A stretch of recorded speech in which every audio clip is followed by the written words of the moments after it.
Voilà, donc on commence ce soir, si tu veux, le mois de Av, on disait un instant, et c'est Rosh Chodesh du mois de Av, et on sait que c'est la ptira de Aaron à Cohen, le décès, et on sait que c'est dans la Torah le seul personnage où il y a la mention de sa date anniversaire de sa mort. Et c'était dans la paracha d'hier d'ailleurs, parachat Massaï ou Matot, l'une des deux, où il y a la mention précise qu'il est mort le 5e mois en sortant d'Égypte. Après Nissan, c'est Av, le premier de Nissan.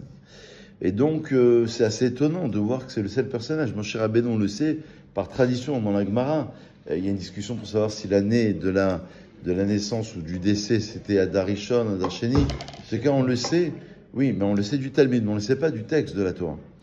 Maintenant, le mois de Av signifie quelque chose de bien particulier. Av, ça veut dire le père, et on a expliqué que M signifie la mère. Au niveau de la racine étymologique, Av, on a dit que quand Abraham, il a demandé à Eliezer d'aller chercher une femme pour son fils, c'est marqué Oula il otové haïcha, peut-être que la femme ne voudra pas. C'est la volonté, le père c'est la volonté. Et M, on a expliqué, c'est Im. Im, ça veut dire la condition.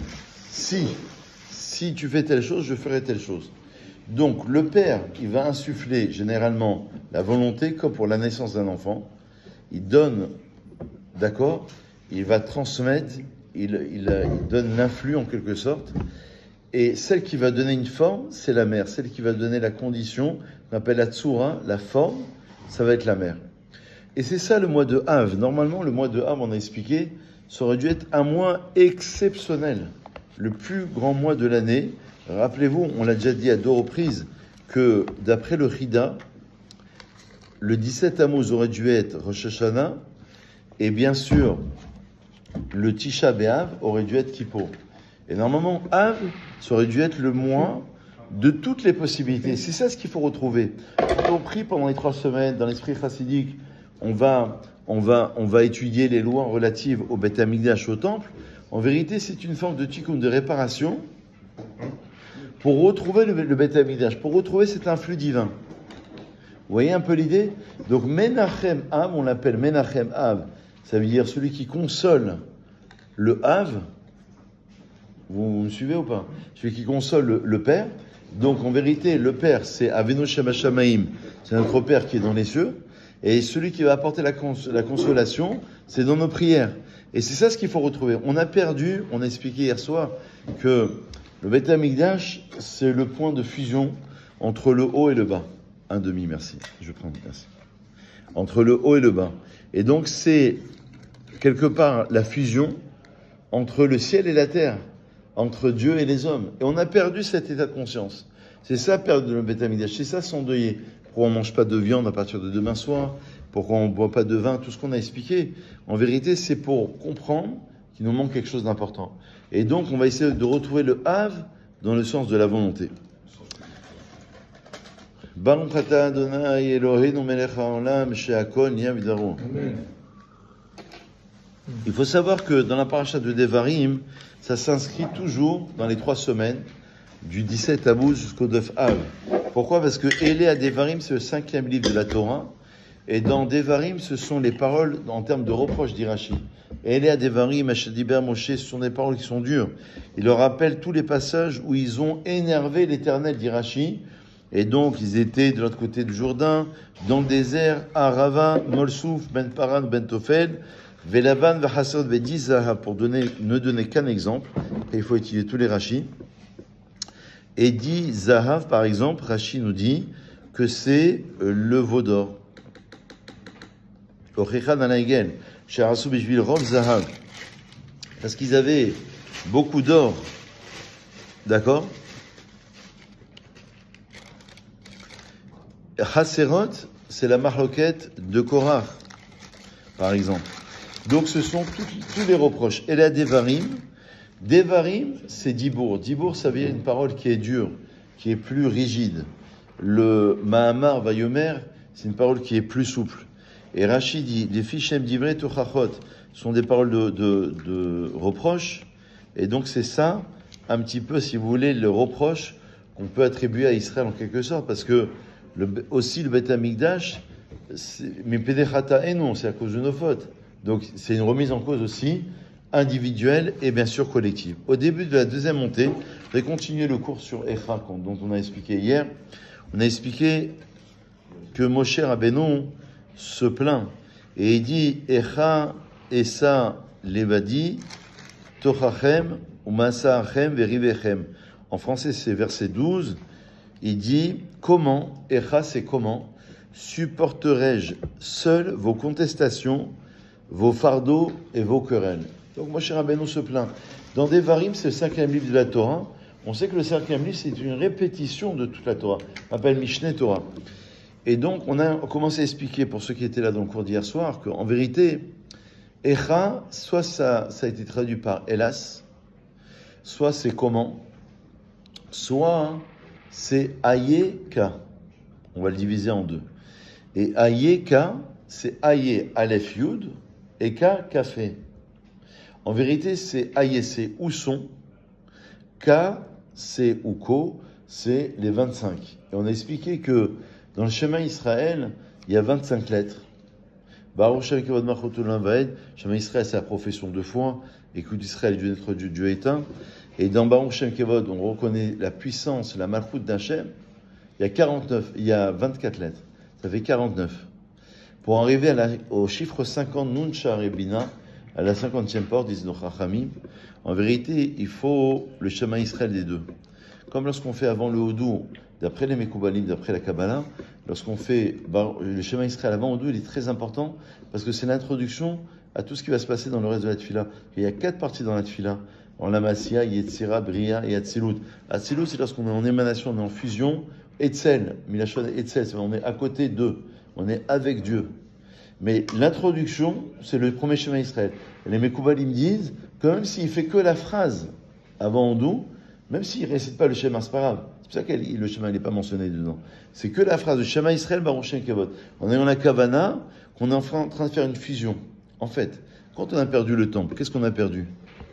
La fusion, le mariage, la symbiose avec Hachem. Donc, Ayeka, où sont passés Echa? Où sont passés les 25? C'est quoi les 25? Allusion 25 lettres du schéma Israël. On a perdu cette unité, ce mariage avec Hachem. Et c'est ça ce qu'il faut retrouver. Normalement, on aurait dû avoir le top. On a dit tout à l'heure, Av, c'est la volonté. Dieu voulait nous donner le maximum, l'influx divin. Et à cause, malheureusement, de nos erreurs, on s'est embourbé. Sinatrinam, haine gratuite, dissension, conflit, médisance, colportage, séparation, manque d'unité, et donc, malheureusement, destruction. Donc, il faut revenir vers ça. Comment on revient? En refaisant une fusion avec son prochain et une fusion avec Akadosh Baruch Hu. C'est ça le véritable Echa qui est mentionné ici. Le Archkol, lui, il rapporte une autre explication que je voudrais vous lire au verset 12. Il dit, Moshe Rabbeinu se plaint évidemment de cette charge du peuple dans le Echa de Moshe Rabbeinu. On a le Echa, les lamentations qu'on lit, je ne l'ai pas dit, mais le 9 Av, qui a été écrit par le prophète Jérémie. On se rappelle, le prophète Jérémie va être un prophète qui va vivre pendant la destruction du premier temple, avant, pendant et après. Il va écrire le fameux livre de Echa, qu'on lira si Dieu veut la semaine prochaine, si le Beth Amikdash n'est pas encore arrivé. Enfin, le Mashiach.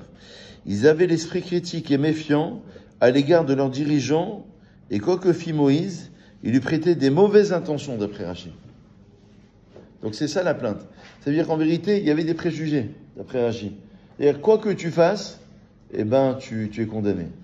Tout ce que vous direz sera retenu contre vous. À partir de maintenant, nous arrêtons au nom de la loi. Tout ce que vous direz sera retenu contre vous. Donc en vérité, Moshe Rabbeinu, il se plaint de cela. Et il dit, de toute manière, il n'y a rien à faire. Il n'y a rien à faire. Autre explication d'après le Ramban, Moïse fait allusion à la responsabilité qui lui incombait d'intercéder en leur faveur. Donc dans le Echa, on a en même temps le hélas, on a en même temps la plainte, les lamentations. Comme on dit en français, Jérémie, c'est les jérémiades. Ça vient de la racine de Jérémie. Jérémie qui va écrire les lamentations, d'où Jérémie, jérémiade. Mais aussi, on a en même temps la réparation.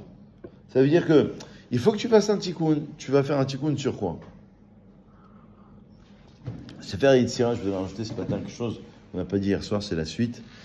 Le Sefer Yetzira, il explique que les 2 mois de Tammuz et de Av sont représentés, chaque mois de l'année est représenté par une des tribus d'Israël, chaque mois de l'année est représenté par une des parties du corps humain, et chaque mois de l'année est représenté par une ou plusieurs lettres de l'alphabet hébraïque. Quelle est la tribu qui correspond à Tammuz? Vous ne le savez peut-être pas encore, c'est la tribu de Réhouven, de la Réia, la vision. La vision. Et Sefer Yetzira dit, le mois de Av, c'est Shimon. Shimon, c'est la Shmia. Shema Israël. Donc c'est déjà une relation. Qu'est-ce qu'il faut réparer? C'est notre cours.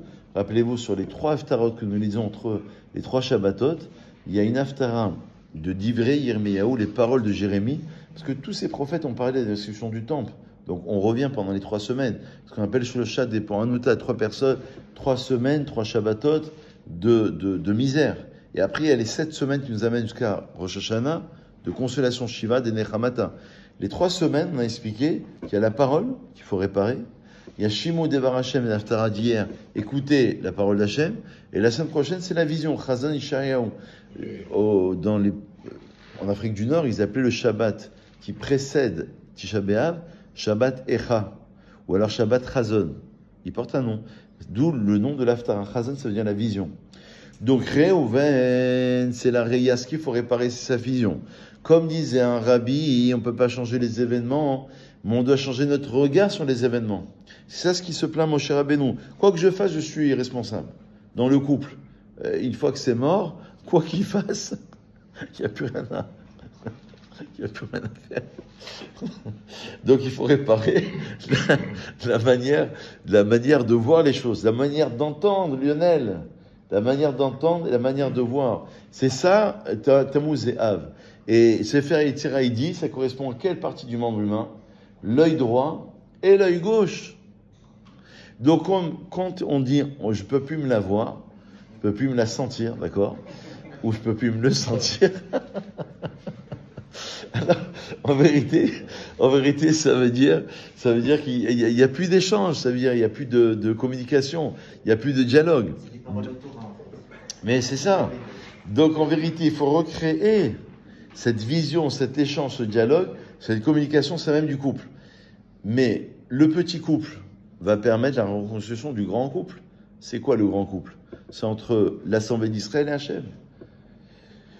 Dans Echa, c'est marqué Haïta ke almana, Chacham disent Velo almana.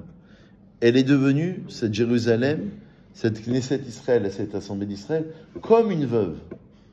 Sarah Tiba Medinot, elle était une princesse parmi les pays. Maintenant, elle est comme une veuve. Les Chacham disent, c'est pas une veuve. C'est-à-dire, son mari, il est parti au loin. On attend qu'il revienne. Il est parti outre-mer. Je ne sais pas où il est parti. Il n'y avait pas tous les moyens de communication aujourd'hui. Mais un jour, il va revenir. Donc, nous, la Knesset Israël avec Jérusalem, on attend le retour de la Shrina. Alors, on a déjà le retour d'Israël. On a déjà le grand miracle d'avoir Eretz Israël, d'avoir tout ce qu'on a en Eretz Israël. C'est Nissim et Niflot. Et il y avait, je ne sais plus quel grand rave, très grand rave, il disait, le plus grand miracle, c'est que nous, on soit encore vivants. Et le plus grand miracle, c'est qu'on soit vivant sur notre terre en Eretz Israël. C'est le plus grand des miracles. C'est-à-dire, ça paraît normal, tu prends Elal, tu prends un avion, tu vas Mais en vérité, c'est Nissim et Niflot. Avec, regardez, cette haine qu'il y a actuellement, cet antisémitisme, et Imarchem Ameshem Zicham, tous ceux qui veulent notre disparition, qu'on soit vivant, et qu'on soit là encore nous pour le dire, pour le transmettre à nos enfants, en disant, tu sais, on a eu RS Israël, voilà ce qui s'est passé, il y a eu un exil, on fait les 3 semaines, on espère la reconstruction. Rien que ça, c'est Nissim et Niflot. C'est des miracles. On s'imagine pas. Il faut remercier matin, midi et soir d'avoir RS Israël, de pouvoir respirer, de pouvoir acheter, de pouvoir consommer, de pouvoir marcher sur la terre d'RS Israël. C'est un véritable miracle. Il faut remercier Hachem. Et je pense qu'il y a aussi une introspection pour nous, avec tout ce qui se passe actuellement sur l'existence d'Israël et notre rapport à la terre d'RS Israël. Je crois qu'aujourd'hui, et Netanyahou l'a dit d'ailleurs, s'il y a une remise en cause sur la création de l'État d'Israël, parce que c'est ce qui se passe, c'est-à-dire, est-ce que ça nous revient? On passe premier Rachid de la Torah, Bereshit. et remise en cause, mamash, qui pshuto. C'est-à-dire, qu'est-ce que vous avez à faire ici? Quel est le rapport entre vous et la terre? C'est que nous, on doit se convaincre de ça aussi. On doit penser, on doit considérer, et on doit comprendre notre rapport avec la terre d'Eretz Israël, qu'on a quelque chose à faire. Dans la Gdusha, bien sûr, dans la Gdusha.